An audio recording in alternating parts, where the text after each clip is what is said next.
마태복음 10장 29절에서 31절까지 말씀을 다 같이 읽겠습니다. 3새 2마리가 한 아사리온에 팔리지 않느냐? 그러나 너희 아버지께서 허락하지 아니하시면 그 하나도 땅에 떨어지지 아니하리라. 너희에게는 머리털까지 다 세신 바 되었으니 두려워하지 말라. 너희는 많은 참새보다 귀하니라. 아멘. 오늘 본문은 10장 24절에서 33절까지의 말씀을 전체를 포함하고 있습니다. 2000년 전에 예수님이 등장하셨을 때에 당시 사람들에게는 굉장히 충격적인 일이었습니다.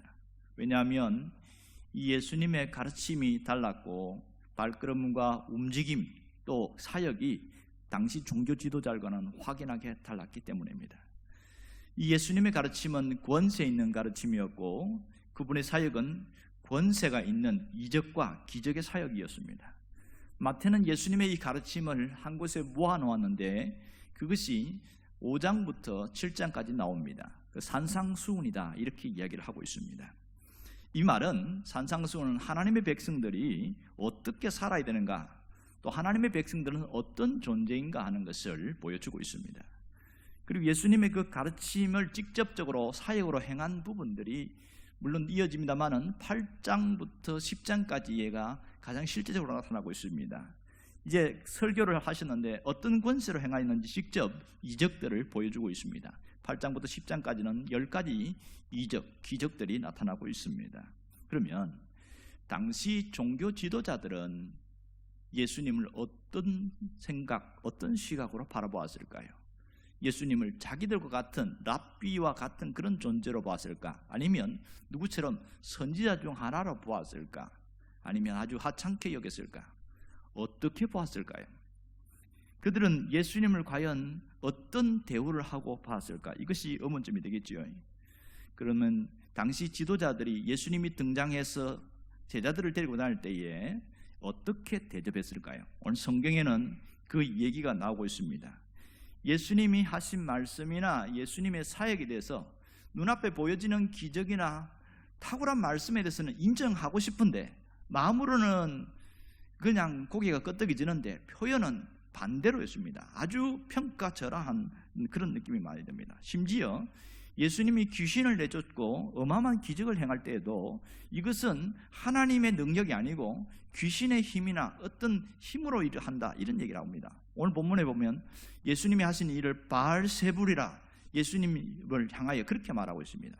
이 바알세불이라는 말은 열왕기하 1장에 나오는 내용인데 열왕기하 1장에는 바알세붑 이렇게 나옵니다. 이 말은 파리의 왕, 이 파리의 신 그런 뜻입니다. 당시 에그론 신이 이 파리를 신으로 섬겼는데 거기가 바알세붑이었어요. 거기서 세붑을 세불이라고 한 것은 뭐냐면 똥이라는 뜻입니다. 그러니까 똥파리라는 뜻이지요. 예수님은 똥파리의 왕이다 이렇게 불렀다는 거예요. 얼마나 예수님을 하찮게 여기는지 알 수 있지요. 그러니까 예수님이 하신 사역이나 그 모든 말씀을 경멸하고 평가절하시키는 그런 모습들이 나타나고 있는데 그런 예수님에 대해서 좋지 않은 대접을 한 거예요. 왜 그랬을까? 왜 예수님을 이렇게 했을까? 그것은 당시 종교 지도자들이 예수님의 등장은 자기들과 확연하게 달랐고 예수님의 말씀이 그들과 판이하게 달랐던 것을 보여줬거든요. 그러다 보니까 모든 이목과 관심이 자기들에게 쏠렸다가 모든 것이 다 빼앗겨 버렸어요. 그러니까 예수님께 쏠리니까 그게 마음에 안 드는 거예요. 그들은 권력을 갖고 있고 그들은 그동안에 쌓아온 그 어떤 노하우가 있어서 집단적으로 움직일 수 있습니다. 예수님은 혼자예요. 그러니 현실적으로는 예수님이 밀릴 수밖에 없는 거지요. 함께한 제자들에 대해서도 아주 좋지 않게 생각하고 그냥 밥이나 축내고 그냥 정신없이 다니는 사람 이렇게 생각하고 예수님이 제정신이 아니다. 그들의 생각은 이랬습니다. 그러니 제자들에 대해서도 그들은 생각이 좋지 않았겠지요. 일반 사람들 중에서도 이런 지도자들과 종교 지도자 같은 생각을 하는 사람들이 있었다는 거예요.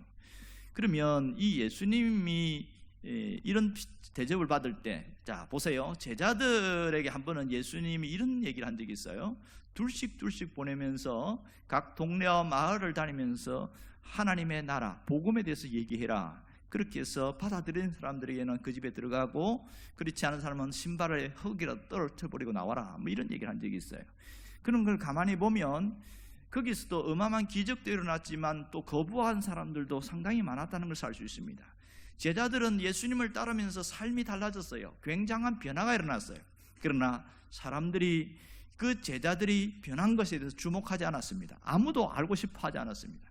그들이 어부였다고 무식한 사람으로만 인식하고 있지, 그들이 예수님을 만나서 달라졌다는 것은 아무도 관심을 갖지 않았습니다. 세상에 관심을 갖는 것은 나에게 얼마나 이익이 되느냐, 나에게 얼마나 도움이 되느냐, 이런 부분입니다. 그들은 학벌과 출세와 가문과 이런 권력, 이런 것에 관심이 있지, 이렇게 뭐 새로운 가르침 이런 것에 대해서는 별로 관심이 없어요. 심지어 예수님조차도 그랬잖아요. 예수님의 말씀보다는 예수님이 행하는 이적에 훨씬 더 관심을 많이 가졌습니다. 그 이적들 중에서도 가장 큰 관심이 뭐냐면 먹는 것을 줄 때, 이때는 사람들 눈이 뒤집혔어요. 오병이어의 기적을 2번이나 행하셨고 또 7병이어의 기적을 행하신 적이 있는데, 이때 사람들은 무슨 생각하냐면, 저분이 우리나라의 왕으로 세워야 되겠다 해서 직접 예수님을 인위적으로 왕을 세우려고 하는 그런 일들도 있었습니다. 그만큼 먹고 사는 문제에 사람들은 그렇게 쏠려 있었고, 그것이 자기들의 전부라고 생각했기 때문에 예수님이 이때는 피하셨죠. 이런 일들이 있었습니다. 그러면 이 제자들은 무슨 고민을 하고 있었을까요? 과연 예수님의 말씀을 듣고 이렇게 달라졌고, 내가 이 신앙을 세워나가는 많은 어려움과 과정을 거치면서 때로는 내가 모든 것을 버리고 따라왔는데 이렇게 산다고 뭐가 달라지긴 하겠나, 이게 고민이었어요. 또 하나는 사람들에게 성공한 모습을 보여주고 싶고 출세한 모습을 보여주고 싶고 뭔가 자랑하고 싶고 이런데, 점점 가면 갈수록 그런 것은 보이지 않고 주님의 말씀과 자기들의 생각과 너무 다르게 나가는 것이 굉장히 어려움과 갈등이었습니다.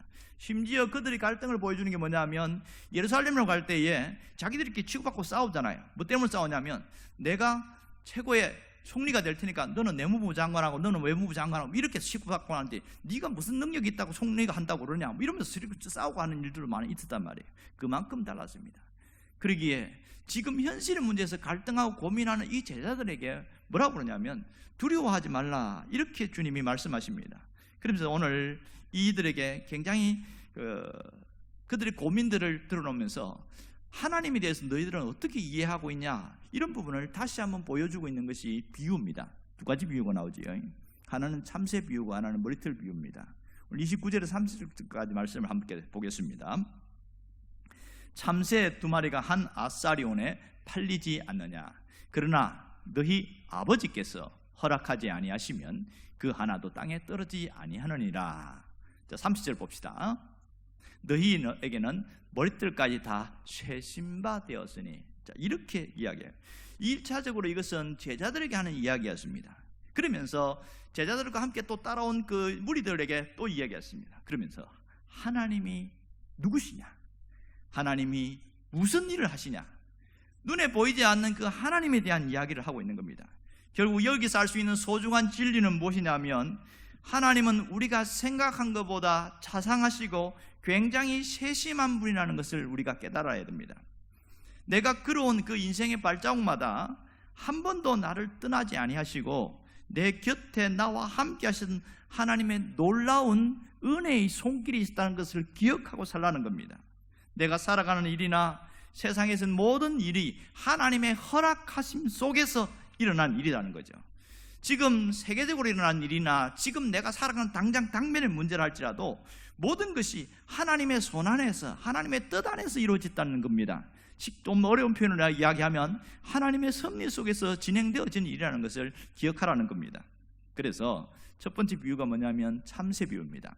덤으로 주는 이 참새 이야기를 하고 있습니다. 참새 2마리가 한 아사리온에 팔리지 않느냐, 이러면서 얘기를 하고 있어요. 자, 한 아사리온, 이 아사리온은 굉장히 가치가 적은 돈입니다. 옛날에 우리가 10원짜리, 20원짜리, 50원짜리 줄 때 눈에 보이면 그거 안 죽고 그냥 지나가는 사람도 굉장히 많아요. 왜냐하면 쓸 데가 없거든요. 겨우 전기요금 낼 때나 도움이 될까, 실생활에서 그거 하나 갖고 쓸 수 있는 게 아무것도 없거든요. 그러니까 지나쳐 버리는 겁니다. 아사리온은 그런 정도로 하찮게 여겼어요. 한 100원, 200원 정도의 돈을 정도로 취급되었는데, 자, 참새 두 마리가 한 아사리온에 팔린다고 그랬어요.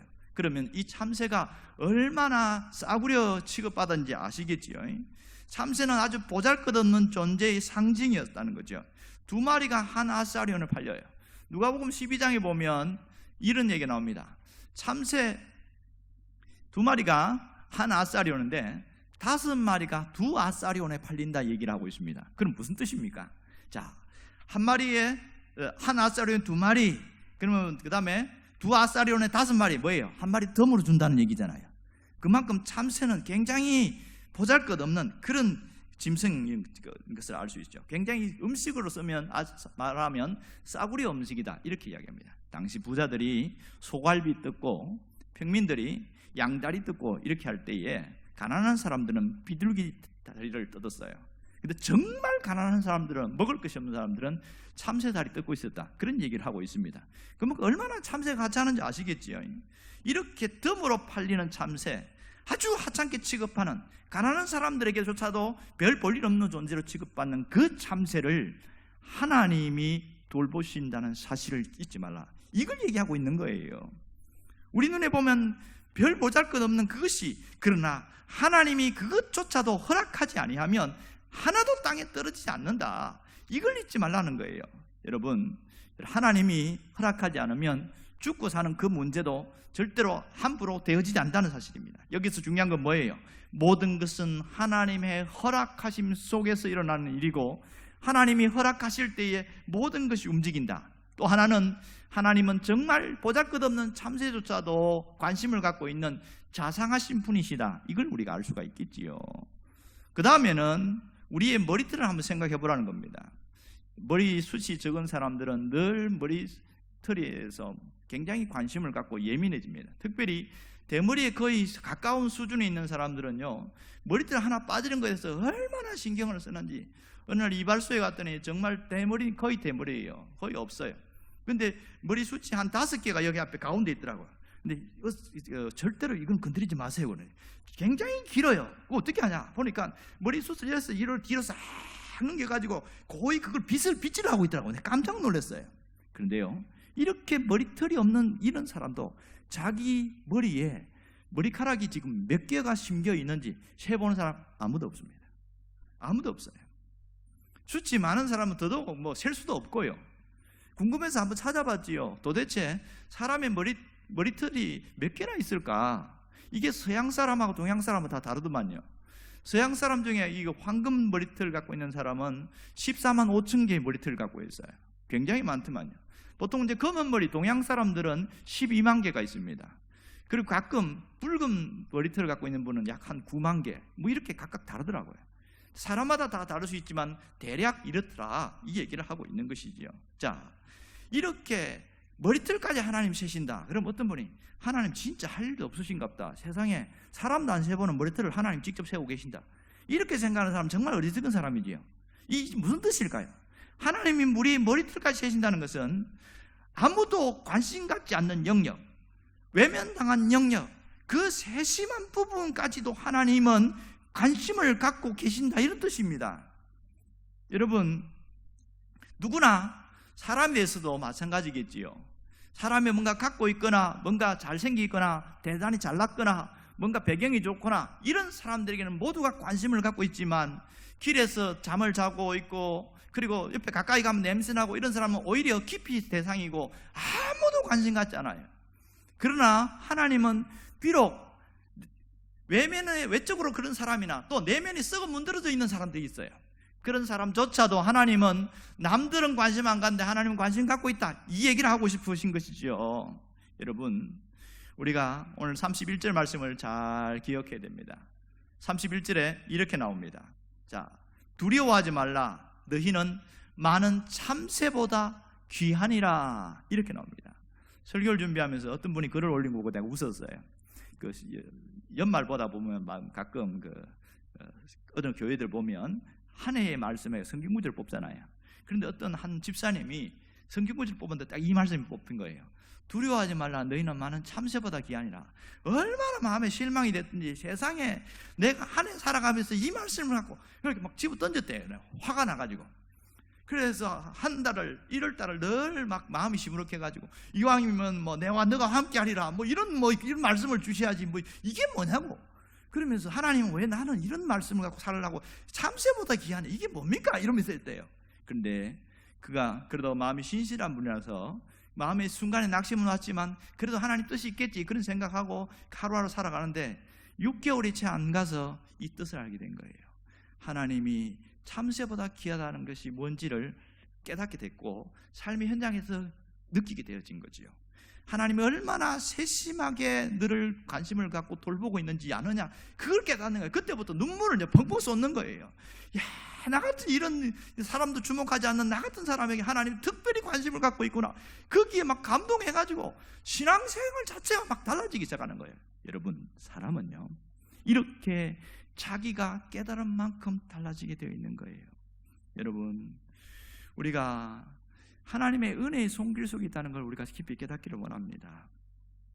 내가 어떤 존재로 살아가는지 나는 또 어떤 생각을 하고 있는지 실제는 나 자신조차도 생각하지 않고 살아갈 때가 많습니다. 현실에 부대끼는 힘겨움과 또 마음에 혼자 이겨 나가야 되는 어려움과 이런 여러 가지 때문에 삶이 굉장히 어렵다고 그래요.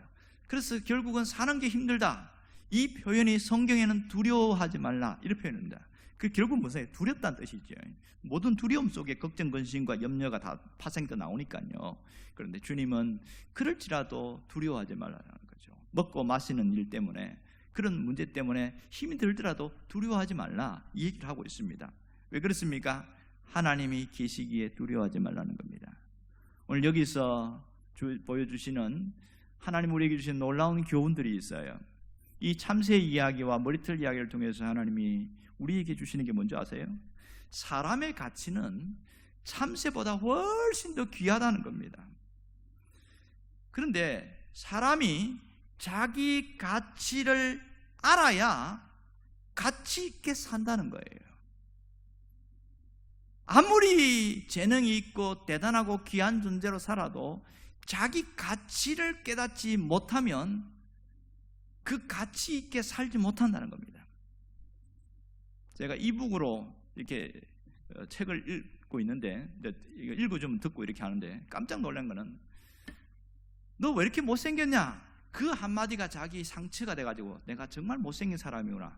그런데 이분이 똑똑해서 미국까지 유학 갔어요. 공부를 하는데 졸업을 해야 되는데 학위를 못 받는 거예요.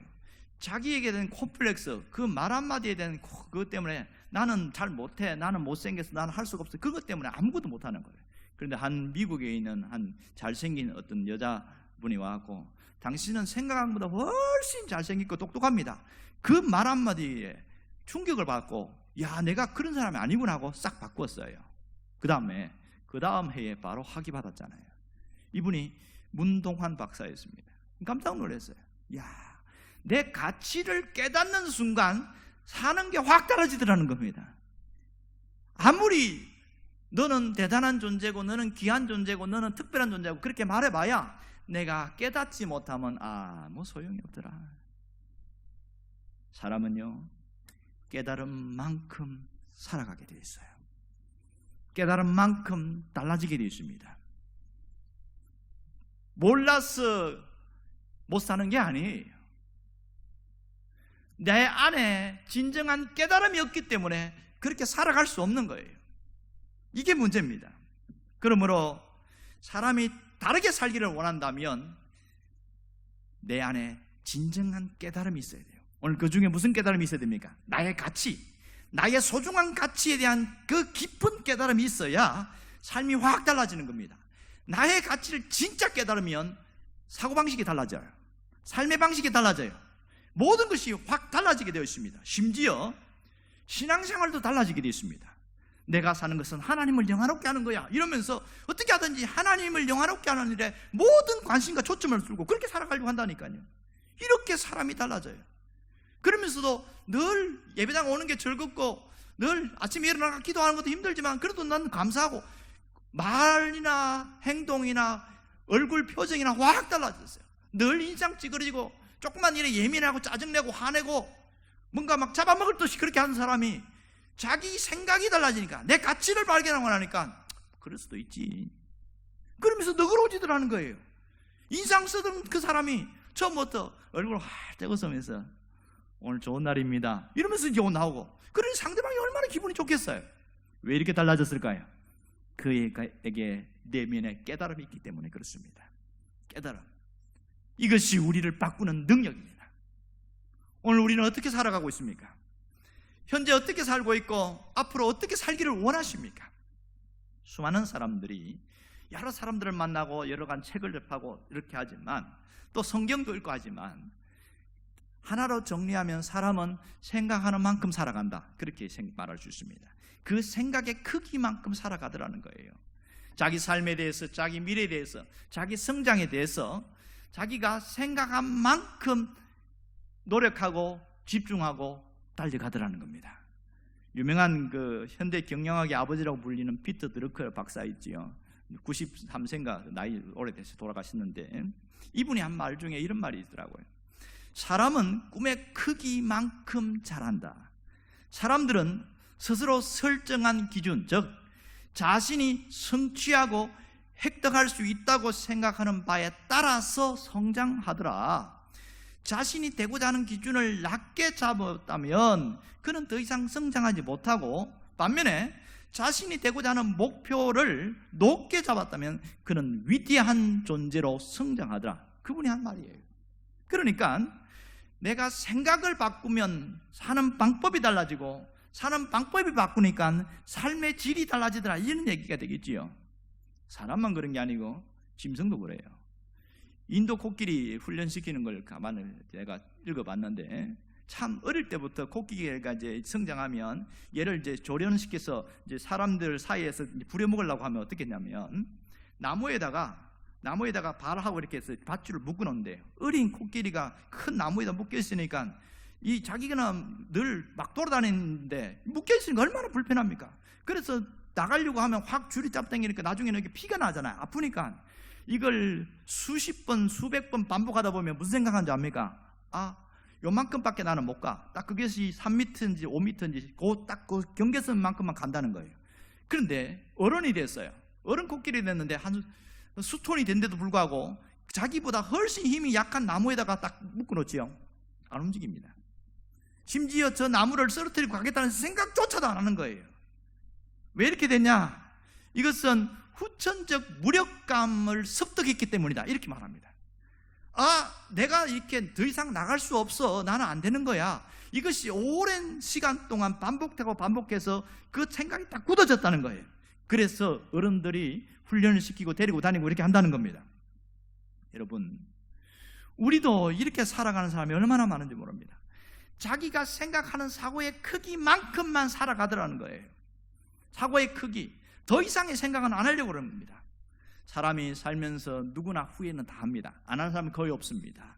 그러면서 내가 이렇게 살면 안 되는데, 그런데도요 삶을 안 바꿔요. 왜 못 바꾸는지 아세요? 생각이 안 바뀌니까 안 바뀌는 겁니다. 생각이 변해야 삶이 달라지지, 생각이 안 바뀌는데 어떻게 달라질 수 있겠냐는 거예요. 여러분, 사람이 변하기를 원하는데 안 변하는 것은 바로 이겁니다. 정말 중요한 것은 반복된 생각을 통해서 습관이 나오고, 습관을 통해서 우리의 삶의 질이 영향을 끼치게 되어집니다. 그런데 우리가 누구나 더 나은 삶을 꿈꾸지요.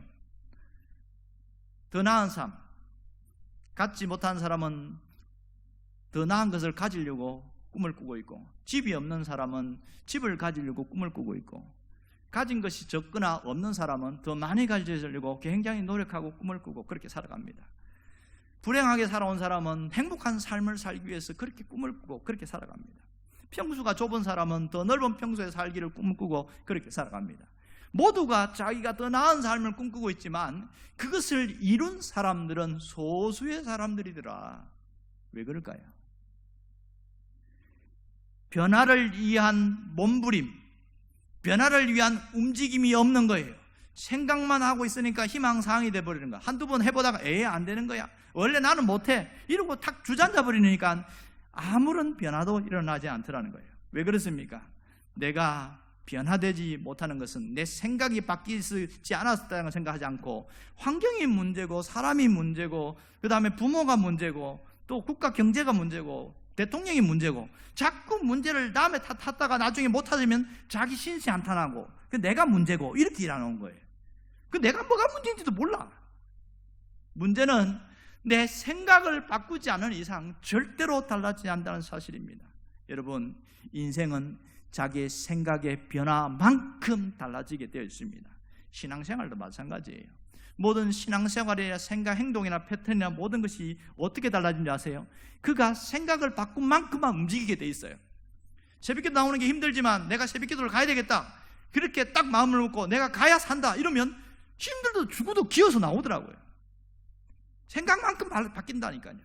그래서 어떤 분이 이렇게 정의되는 거 깜짝 놀랐어요. 제가 책을 읽다가 이분의 얘기에 많이 동감했는데 뭐냐면 생각의 크기가 믿음의 크기다, 그렇게 써놨어요. 처음에는 이게 무슨 말인가 하고 내가 한참 헤맸는데 쫙 읽어보니까 로마서 8장을 가지고 풀어나가는데 육신의 생각과 영의 생각 어쩌고 저쩌고 이렇게 하면서 사람의 그 생각의 크기가 믿음의 크기다, 이렇게 딱 결론을 내는데 내가 아멘 했어요. 맞구나. 그 사람이 생각한 만큼 믿음의 행동을 하게 돼 있고 생각하는 만큼 삶도 바뀌게 되어 있어요. 아무리 말해도 내 생각이 안 바뀐 사람은 절대로 변화가 일어나지 않는다. 여러분 어떻습니까? 믿음이 정말 좋아지기를 원합니까? 생각부터 바꿀 수 있기를 바랍니다. 내가 어떤 행동을 하기를 원하느냐? 그러면 행동이 문제가 아니라 생각부터 바꿔야 됩니다. 끊임없이 자기에게 내가 잘할 수 있다고 생각하는 사람은 정말 잘하는 사람이 되어집니다. 그러나 나는 못해, 그 하나의 생각이 내가 쑥 들어와서 그 자리 잡으면 그 사람은 잘할 수 있음에도 불구하고 못하는 사람이 되어버립니다. 이처럼 생각이 얼마나 우리에게 중요한지 모릅니다. 주님은 우리에게 뭘 원할까요? 나의 가치를 발견하기를 원하십니다. 그래서 내 소중한 가치, 그걸 발견해서 새롭게 살기를 원하시는 거예요. 이게 주님의 뜻이에요. 오늘 이 말씀을 통해서 주님이 우리에게 뭘 원하실까요? 너의 진정한 가치를 깨닫고 그 가치를 발견한 자로서 다르게 살아라, 이게 핵심입니다.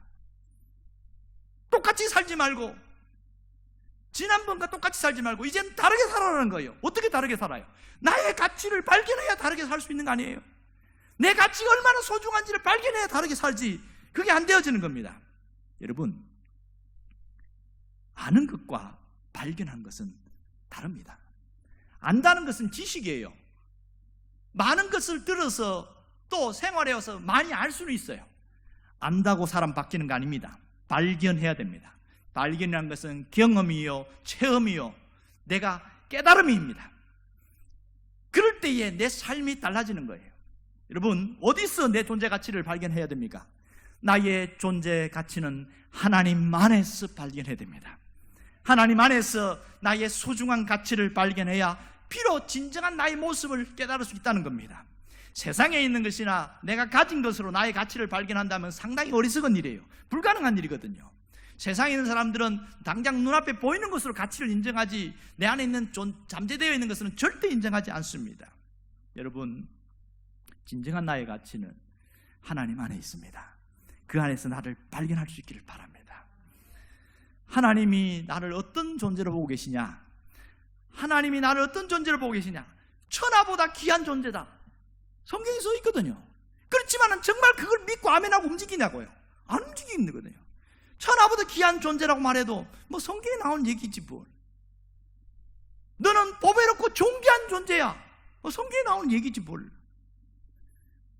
하나님의 은혜의 손길이 지금 나와 함께하고 있어, 늘 목사님 하는 얘기지 뭘. 하나님은 나를 잊지 않고 붙들고 계시고 있어. 전에 들은 얘기잖아.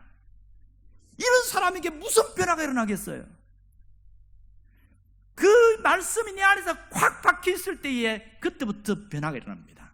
내 존재 가치에 대한 뼈저린 변화, 발견, 이것이 나를 바꾸는다는 사실을 잊지 않기를 원합니다. 여러분, 하나님은 변함없이 나에게 관심을 갖고 있습니다. 내가 몸이 불편하고 경제도 어렵고 인간관계는 어렵고 진로나 여러 가지 많은, 비록 굉장히 사소한 문제를 할지라도 주님은 내 관심 밖에 있는 게 아니고 그것에 관심을 갖고 있다는 거예요. 내가 속에서 고민하고 있고 남들에게 털어놓지 못하는 그것조차도 주님이 기억하고 있다는 거예요. 뭘 통해 알 수 있습니까? 참새를 통해서 보라는 거예요. 참새, 내세울 것도 없고 자랑할 것도 없고 드러낼 것도 없고 아무것도 없습니다. 독수리처럼 이빨이 강한 것도 아니고 돼지처럼 살이 포동포동 쪄서 남들에게 유익함을 주는 것도 아니고 뭔가 또 공작새처럼 그렇게 기치 좋아가지고 이렇게 누가 보여줄 수 있는 것도 없고 아무것도 없어. 살도 없지요, 덩치도 작지요, 모양도 볼품없지요, 내세울 게 아무것도 없는 보잘것없는 존재, 그 참새라 할지라도 하나님이 그를 돌보고 계신다는 거예요. 하나님이 그를 기억하고 계신다는 거예요. 너희는 참새보다 더한 자니라.